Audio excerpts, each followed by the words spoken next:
Hello, my name is Lauren Carwile, and I am currently in Education 504 at Liberty University. It is the Historical and Philosophical Foundations of Education. I am doing my thinker presentation on W.E.B. Du Bois. W.E.B. Du Bois was born February 23rd, 1868, and he died August 27th, 1963. Fun fact is that Du Bois passed away the day before Martin Luther King Jr. gave a speech. King's speech kind of touches base on what Du Bois's life and education and philosophy was all about, which was African Americans having equal rights in life and in their education. Du Bois thought that African Americans deserved to have the same rights because through God everyone was equal. Du Bois was a very educated man who went to Fisk University from 1885 to 1888, getting his first bachelor's degree. He then went to Harvard University from 1888 to 1892, receiving his second bachelor's because none of his Fisk University credits transferred. So he now had two bachelor's degrees. He got into grad school in 1892 for sociology, but before he went into it, he accepted a fellowship to go into University of Berlin and was able to study the most prominent social scientists. He came back and completed his degree, and then he also went forward to get his PhD, and he was the first African American to do so after receiving his grad degree from Harvard. Du Bois was known to be a spokesperson for the African American race, and he stood up to people he thought were harming that. So he opposed Booker T. Washington's Atlanta Compromise that was about African Americans or blacks trading good behavior for basic education and economic freedom. Du Bois felt that that was wrong because this is fighting for compromise and not freedom or equal rights that he believed was a fundamental right. Du Bois involved himself in different movements to help continue to be a spokesperson. He believed he could do so without violence, which he succeeded at. He was involved in Niagara Movement, which was made up of the civil rights activists who drew up principles that opposed the Atlanta Compromise. He was also the founder of the NAACP, which was the National Association for the Advancement of Colored People. He was also a publisher of the Philadelphia Negro, which was sociological study of African Americans in Philadelphia. And he was also the publisher of Souls of Black Folk, which was a collection of essays. Du Bois had two influencers. They were known as Alexander Crummell and William James.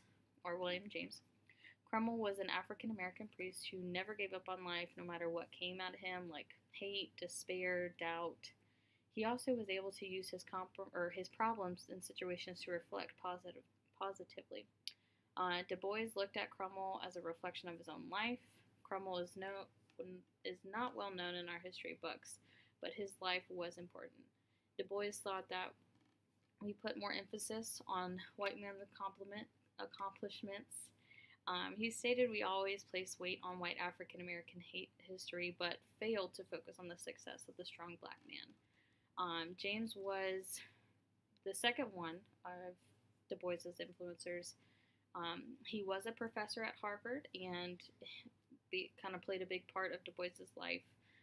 James was an influential American philosopher and psychologist. Du Bois looked to have James go over his life's work, which he always got his input on things, whether it be with his publishing work or kind of anything like that. He even had James be a part and asked him to be a part of the board of the Encyclopedia Africana. Du Bois thanks James for playing a major role in his career. One of Du Bois's famous quotes, pulled from The Talented Tenth, which was another thing he was a part of, was education must not simply teach work, it must teach life. This meaning kind of work alone will not do it unless inspired by the right ideas and guided by intelligence.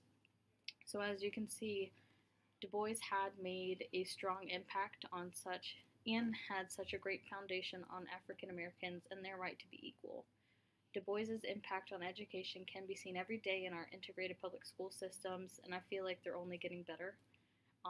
We are still stuck on some issues, which I hope just with time and perseverance that we can work around those and kind of cut through them. Du Bois was right about God creating each of us equal. There are two verses that I'd like to share on this. The first one is Ephesians chapter 2, verse 14. For he himself is our peace, who has made the two groups one and has destroyed the barrier, dividing wall of hostility. To me, this verse means that God is the number one goal, which is being saved and having eternal life. He has created peace and has made everyone equal, therefore destroying any competition that we should have with one another. We need to come together instead of dividing ourselves from one another.